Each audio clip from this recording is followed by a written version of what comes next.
Welcome back, Shalligators. Well, congratulations, or some statement is in order for Kourtney Kardashian, who tied the knot with Travis Barker at a courthouse in Santa Barbara.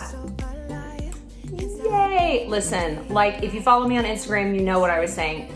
They got married the same day as the Billboard Music Awards, and I was like, thank you, what a blessing, because that means they're not going to be on a red carpet like tongue fucking each other and like finger blasting for everybody to see. So I, for one, was delighted that they had their wedding on a Sunday.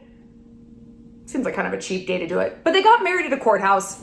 And I asked you guys, like, what's the topic here? Because you know we can't just let this go. And overwhelmingly, you guys said intense relationships.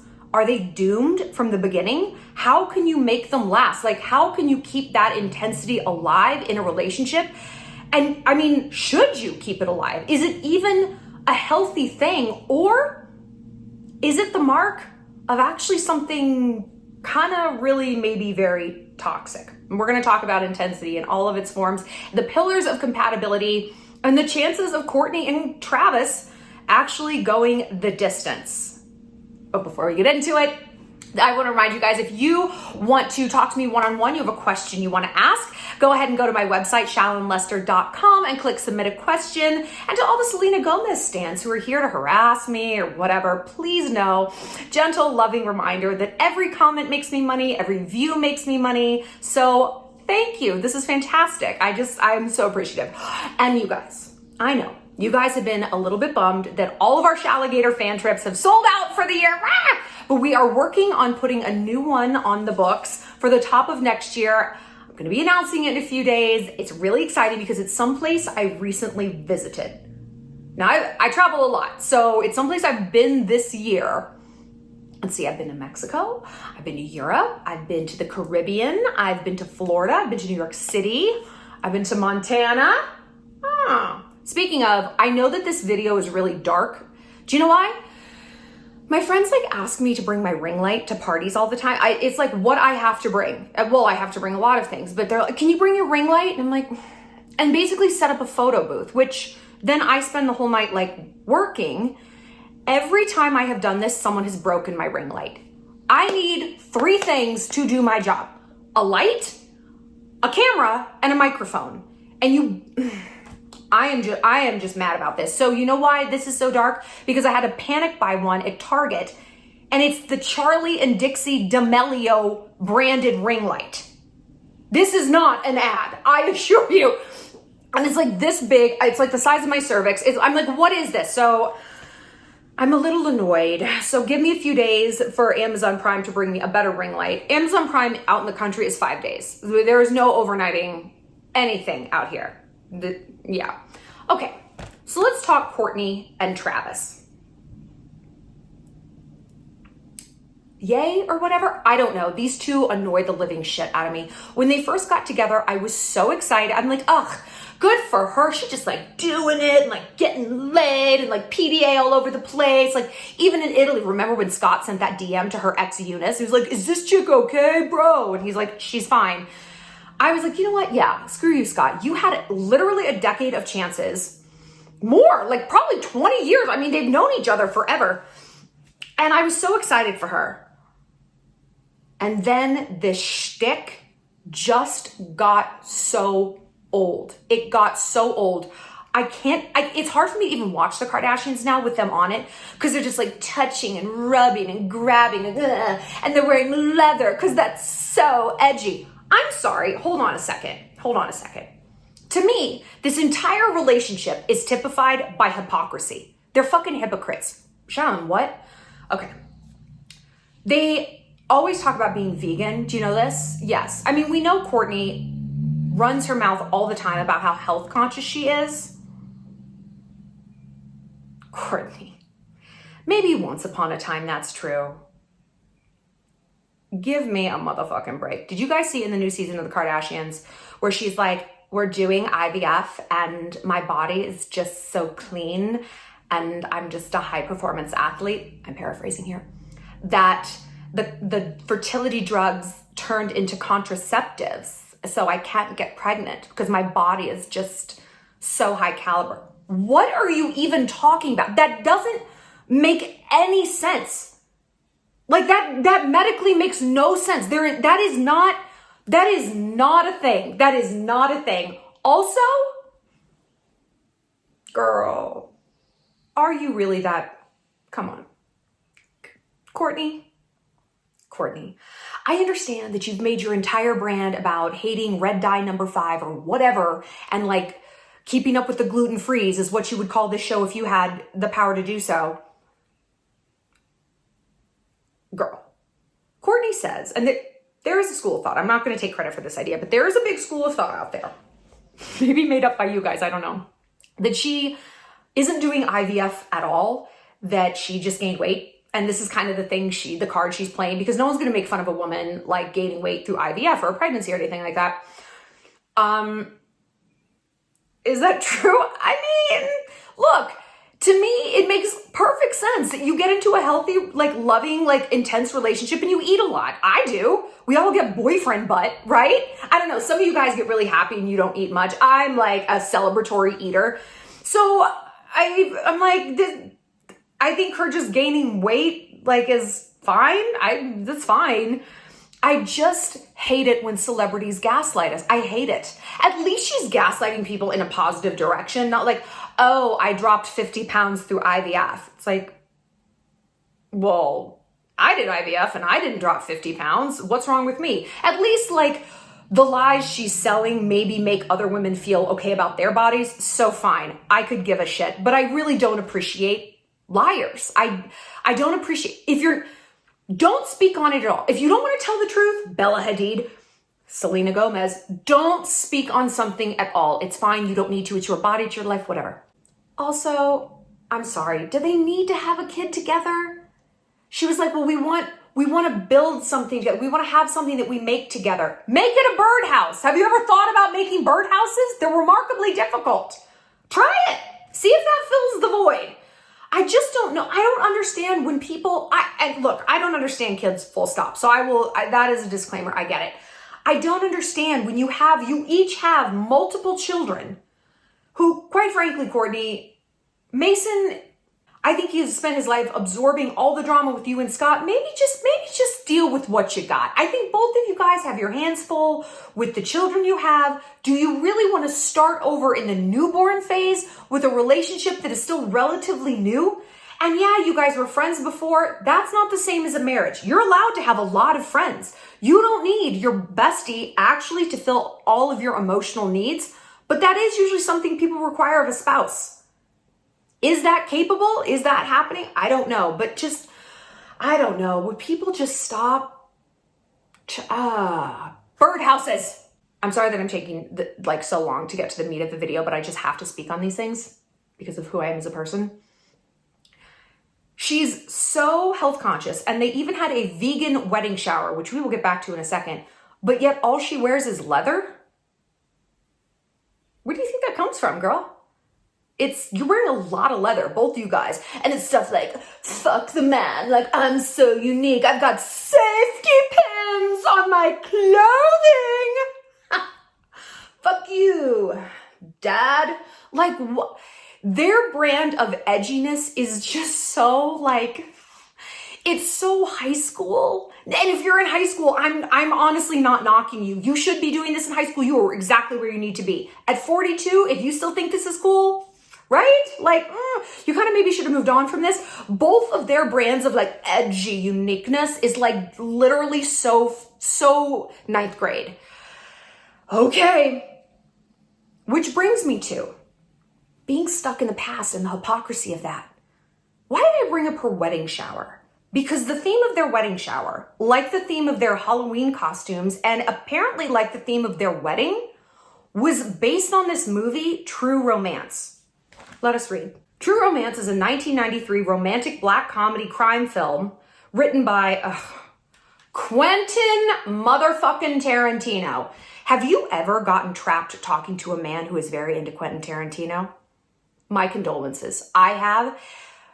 No man talks about Quentin Tarantino movies to a woman. A man talks at a woman about Quentin Tarantino movies. They base their entire personality around liking these kinds of things, like Quentin Tarantino or maybe Johnny Cash or bourbon or hunting elk. I live in Montana. And it's like, is it too much to ask for people to have an appropriate level of interest in something? Is this where we're at, that people have to base their entire personality about a movie they saw in 1993? Okay, and the movie is about, it's Christian Slater and Rosanna Arquette, is that her? Patricia Arquette, who fucking cares, portray newlyweds on the run from the mafia after stealing a shipment of drugs. Okay. So, why are we bringing this up? Because this was Travis Barker's wedding theme and relationship theme with his ex-wife, Shauna Moakler. The main character in this movie, Patricia Arquette's character, is named Alabama. Gee, what did they name their daughter? Alabama. She called Travis Clarence. That would be the main character, Christian Slater's dude. Their first dance wedding song was to, like, the song from the movie called You're So Cool.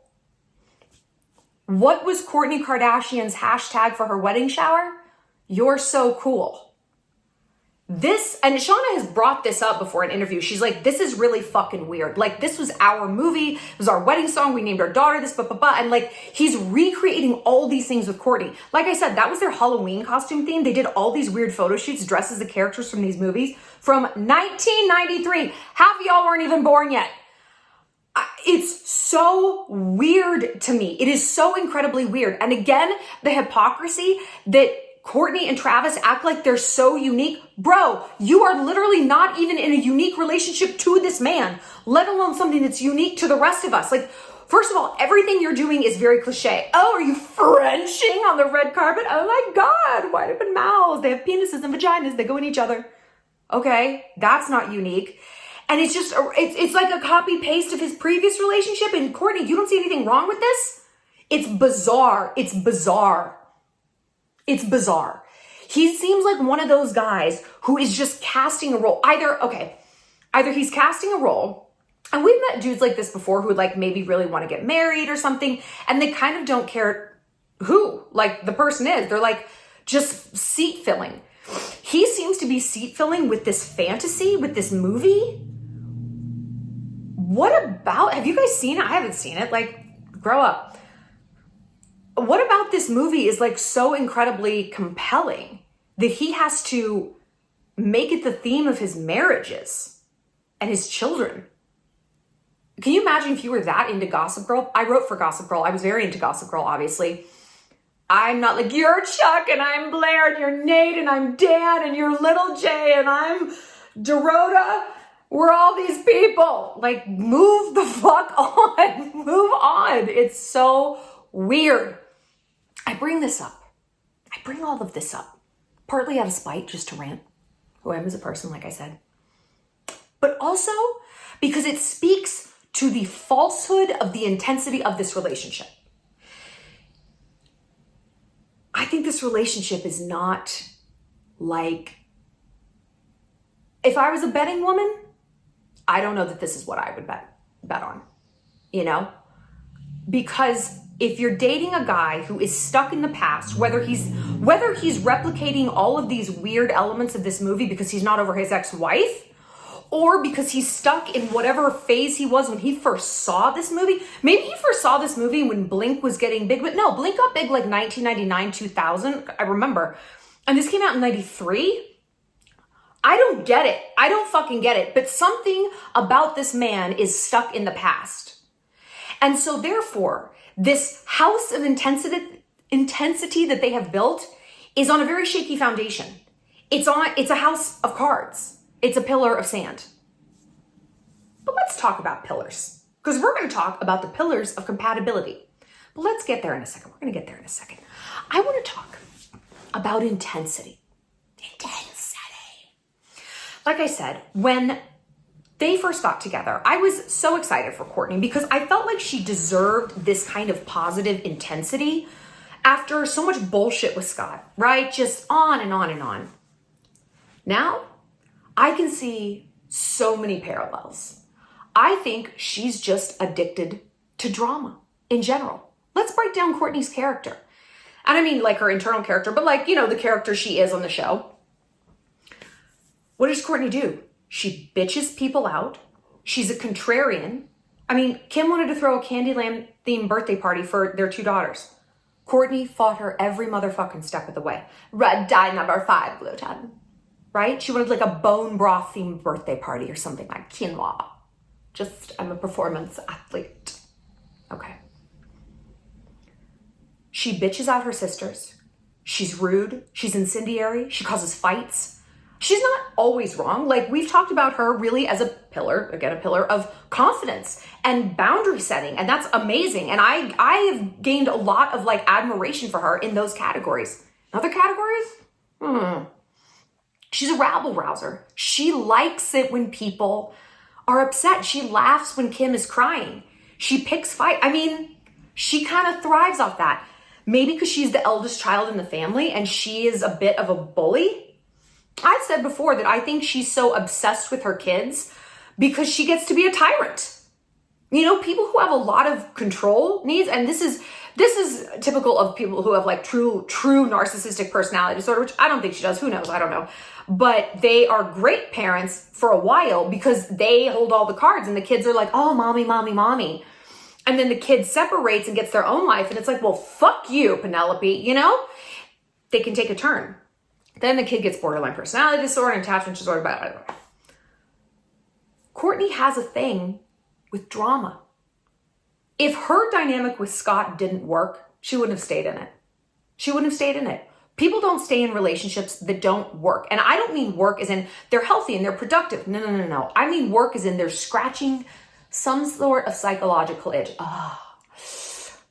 It's giving them something that they need. It wouldn't have given me what I need. Might not give you what you need, but for them, that filled a hole. And it wouldn't have gone on for decades and 3 children if Scott really was an untenably bad parent. If he was an addict she couldn't deal with. If he was so much drama, it made her crazy. None of those things actually are true for her. And then we look at this situation with Travis, and it's like the opposite end of the same spectrum. She had toxic drama with Scott. And she was very focused on that. And maybe she has this intensity with Travis that's not as, I don't even want to say it's not toxic because I don't know. I mean, let's say that it's fine. Let's say that it's not non-toxic drama, but she needs intensity. She needs extremes. How does this bode for the future? Because you know what? If we're being honest with ourselves, who doesn't like a little intensity? I do. I love it. I have grown out of it as I've gotten older, but my mom would always be like, you love drama in relationships. I'm like, no, I don't. As I'm like crying and raging in the emo playlist and blah, blah, blah, right? No one wants to think, oh, I am dramatic. I'm toxic. I make mountains out of molehills. I pick fights. I nag. None of us want to see ourselves that way. But based on results, is that actually the case? And I look back on the times when I needed that intensity, and it's when not a lot else was going on in my life. Maybe I didn't feel good about myself. Maybe I had gained a little weight. Unmistakable correlation there in my life. Maybe in Kourtney's, I don't know. My career was fine, but not really that stimulating or not advancing to the next level. Could we say that about Kourtney? What does she do all day? What is her product?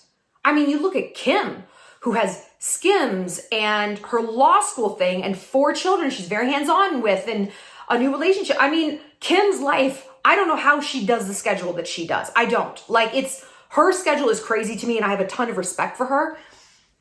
Kourtney? I mean, even when we see her on the show, she's like, yes. No, bone broth. Like, she's not doing anything. She's never really had a brand. So maybe she's getting this stimulation from the outside. What do we call that? A cold-blooded animal. Cold-blooded animal.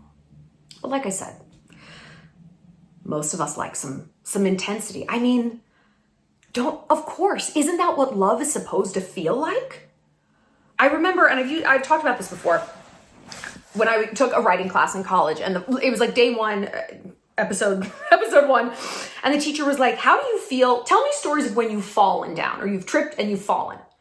And we're like, oh my God, I fell down these stairs and I was so embarrassed and I was flushed and I was sweaty and my pulse was raising, blah, blah, blah, blah, blah.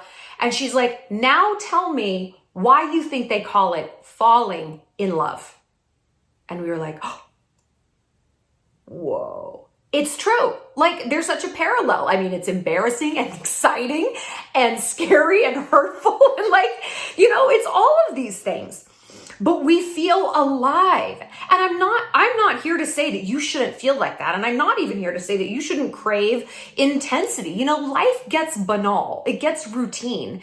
And we've talked about like MGK and Megan Fox and Kourtney and Travis. And it's like I said, and I know so many of you guys agree with me, I would love to be in love like that. That has become kind of an exemplar of what I'm looking for in the next person I date. Like, good enough isn't good enough. I don't, D's get degrees. I'm an A+, baby, and I want an A+ kind of feeling. I want to rip the clothes off of somebody. But I also want something sustainable and long-term. Can these two things intertwine? Can we find both? Or are we forever going to be in the position where we have to choose between passion and responsibility, for lack of a better word? The excitement, intensity, rah, and someone who knows how to unload the motherfucking dishwasher. Someone who's going to be there to listen to you when you have a bad day. So I know I said we were going to talk about pillars of compatibility, but I'm actually, now that I'm thinking about this, I'm going to deviate a little bit. And we're going to talk about something from a psychologist named Robert Sternberg. And he developed the intimacy triangle. Okay, so we're going to go through this triangle. We're going to start at the top. Intimacy. That is just liking. Intimacy alone. You share things, right? But there's a lack of commitment and there's a lack of passion. Then you have on this side, you have companionate love, friendship. And that's intimacy plus commitment. We share things and she's my ride or die. She's my bestie. She's committed to me. We're committed to each other, right? And I don't mean like we're the only ones. I mean like there's a stable bond in a relationship there, okay? Then on the other corner, so on the corners, there's just the singular things, intimacy, passion, or commitment, okay? So in the other corner, there's just the commitment. It's empty love.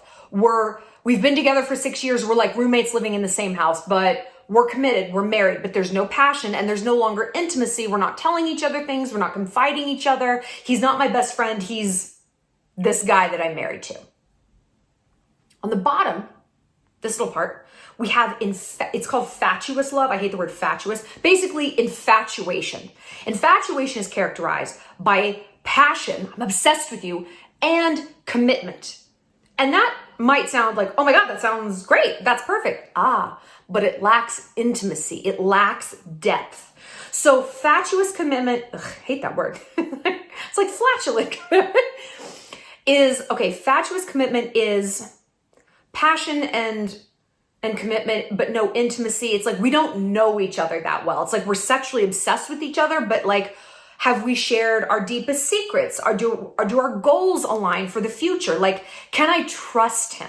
Can I trust him with my heart? Well, I don't know. I know I want to fuck him and he wants to fuck me and we just get together and it's like, rah, we're just obsessed with each other. But it does lack that intimacy. Now, in the other corner, we have only passion. We have infatuation, but no real commitment. Flings, one-night stands, even celebrity crushes sometimes, although that has more passion. Then on this other slope, we have romantic love. We have intimacy and we have passion, but not necessarily commitment. This could be, well, maybe not a celebrity thing. Yeah, this one's harder. Intimacy and passion, but not commitment. Yeah, that one's a little trickier. Romantic love sounds good, but it's not. What you want is the confluence of all three, which is what exists in the center of this triangle. Intimacy, passion, and commitment. That's a soulmate. So when I look at Kourtney and Travis, and maybe when you're looking at some of your intense relationships, or I'm looking at mine, where do you think they fall on this? Do you think it's passion and commitment, that infatuation love? Do you think it's intimacy and passion, but not a lot of commitment? Or maybe it's all three. Now look, the tricky bit is that just because you find all three doesn't mean it lasts forever. Because what is intensity? What is intensity? Well, you guys know that when I get confused about something and I'm like, I can't make heads or tails of this, I take the dynamic I'm dealing with and I copy paste it into a different set of circumstances. And it almost always makes things make sense. One of my friends the other day was saying, she's like, I sleep with guys on the first date. She's like, I have to stop doing it. She's like, but it's just what I want to do. Like, I want to do it and I connect. And I'm like, why not? Why shouldn't I do this? I said, in what other category of your life does doing whatever you want just because you feel like it work out? She's like, well, like spending whatever you want, buying anything you want just because you see it. Do you do that? No. Do you eat whatever you want? No. Do you say whatever you want to your boss because you feel it? No. So why do you think it's going to work in this category? You know what I mean? So if you're having trouble with things, copy paste into a different dynamic, it almost always sheds a lot of light. So when I think of intensity in other categories of my life, okay, what do I feel it like intensely about? An outfit I just bought, or this food that just arrived, or a trip that I just booked, you know, like, let's dismantle that. Like, what is the excitement there? First and foremost, I think of the unknown. What is this creme brulee going to taste like? What am I going to look like in this bright yellow dress in Guadalajara? What is it going to be like when I touch down in Paris and start eating the first of 35 pastries in a 4-day period? It's the unknown. It's the novelty. Our lives don't always have a lot of novelty in it. Like I said, things get banal. We're sorting the recycling. We're doing our taxes. We're walking the dog. Blah, blah, blah. Something or someone comes along that offers us a way out, perhaps an emotional getaway car, of that banality. It's very difficult to resist, you know? When I also think about intensity, it's possibility. I don't know what this is going to taste like. And that's a little different than the unknown. This could taste like anything. This could be the most incredible dessert of my life I'm about to eat. This dress could get the attention of the guy I've been obsessed with for 6 months. In Paris, I might be discovered as a model by Ford Models. It might happen. It might happen. It might happen. So it's the confluence of novelty and possibility. How well do you think that works out in a long-term relationship? How long does novelty last? How long does fantasy last? How long can we truly look at someone and be around them and be fucking them and talking to them and blah, blah, blah, blah, blah, and still think of them as completely novel and discoverable? At some point, don't you just hit a wall?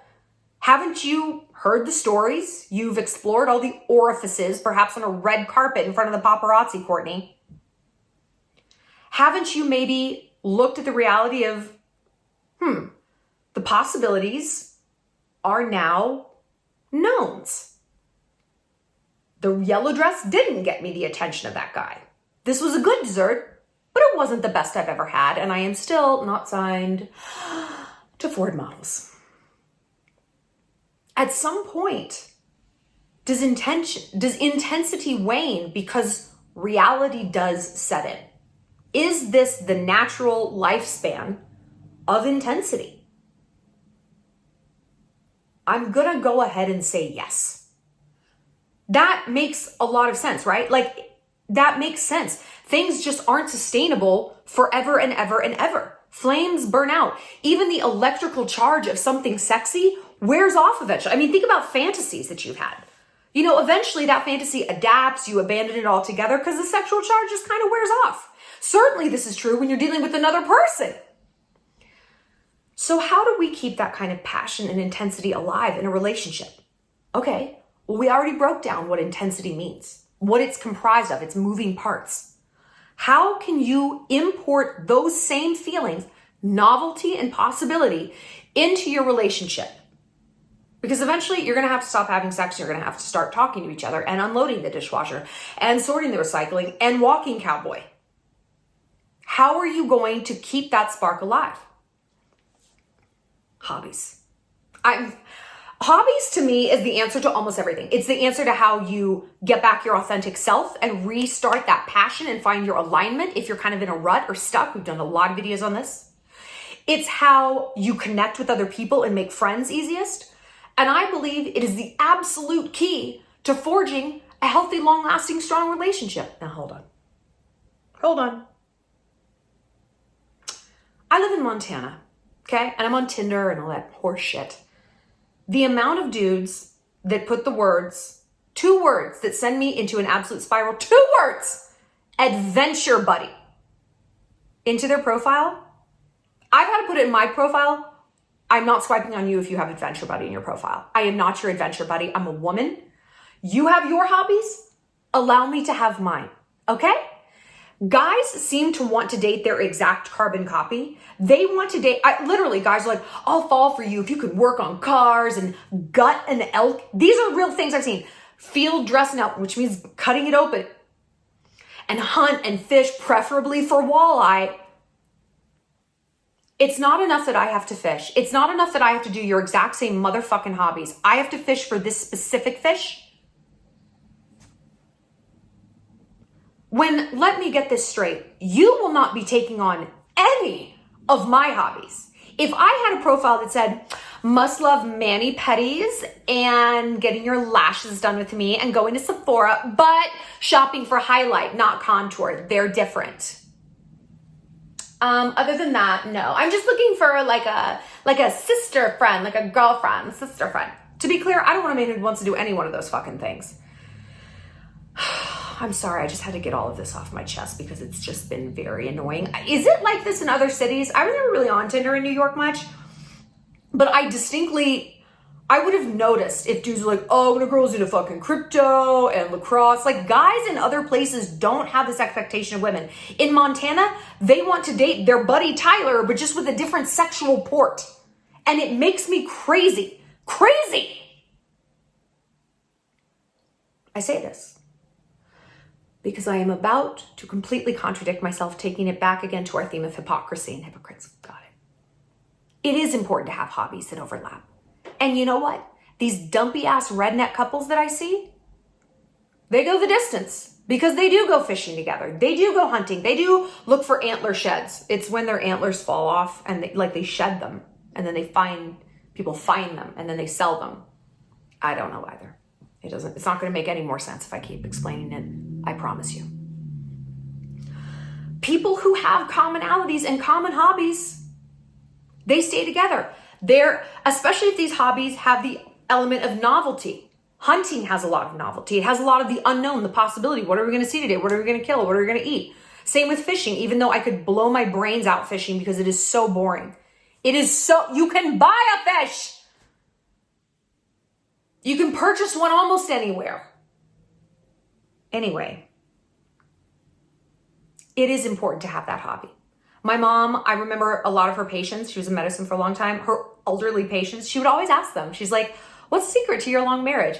Almost all of them danced together. That was something that, and they wouldn't always identify it that like that's a secret, but that is something they all had in common. They all danced. It's, you're burning calories, the endorphins are going, you can get better at it, you can compete in it. There's the unknown, what's the song gonna be? What dance are we gonna do today? There's even the element of a little bit of jealousy, which can be good. Oh, who's he dancing with? Edith, that slut, right? It can be really good. So look, you're probably not going to be able to recapture those heady early days. And that's okay. I think it's okay to let relationships go where they need to go. Because maybe we haven't, but I have been in relationships where I couldn't let that go. Like I was always kind of chasing that dragon, chasing that initial high. Because to me at the time, it was a high. It was a drug because I needed it. Why did I need it? That emotional getaway car. My life, the rest of my life, wasn't where it should have been. And I know this makes it sound like, well, if I get my life right, I'm never going to have an intense romance again. I don't think that that's true. But you're going to have a romance that's a healthy kind of intensity, right? When we think of a good intensity versus a bad intensity, let's get some examples. A good intensity is maybe eating that incredible, amazing meal, right? You're just savoring every moment. You're so present. This is great. I'm going to remember this. Wonderful. Unhealthy intensity, something we don't like, a car that's going too fast. I don't like fat shit. I'm not an adrenaline junkie. I have a lot to live for. This nose, you break it, you motherfucking bought it. So I don't like that.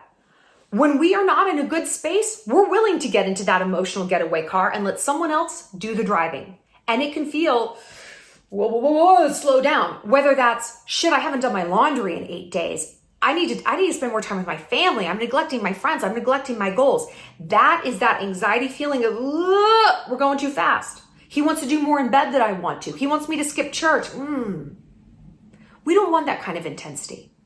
We want an intensity that's a bit more controlled. Here's an example we use. The firework versus the fireplace. Fuckboys are fireworks. Big, big, loud, bright, here for a good time, not a long time. And if you get too close, it'll burn you. A fireplace is a quality, man.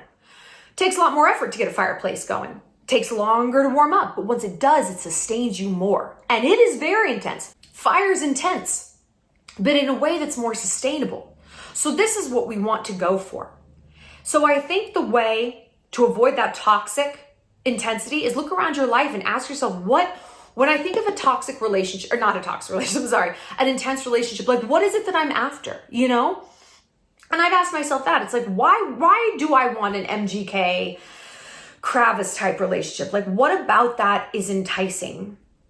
And I mean, part of it is a distraction, I guess. Part of it is like, you feel so young. You just feel like a teenager in love. Like everyone uses that example, that phrase, a teenager in love. No one's like, I feel like a middle-aged person in love.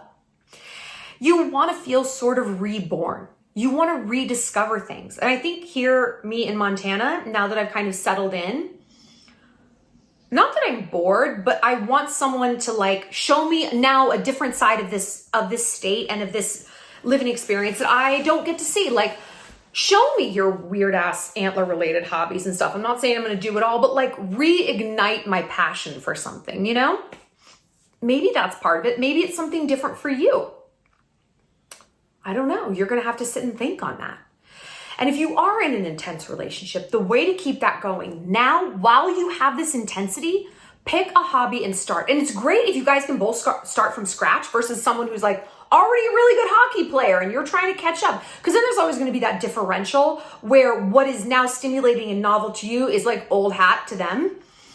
Take a dance class, you know, like learn to shoot guns, learn needlepoint, bake some cakes, book some trips, build some orphanages. I don't know.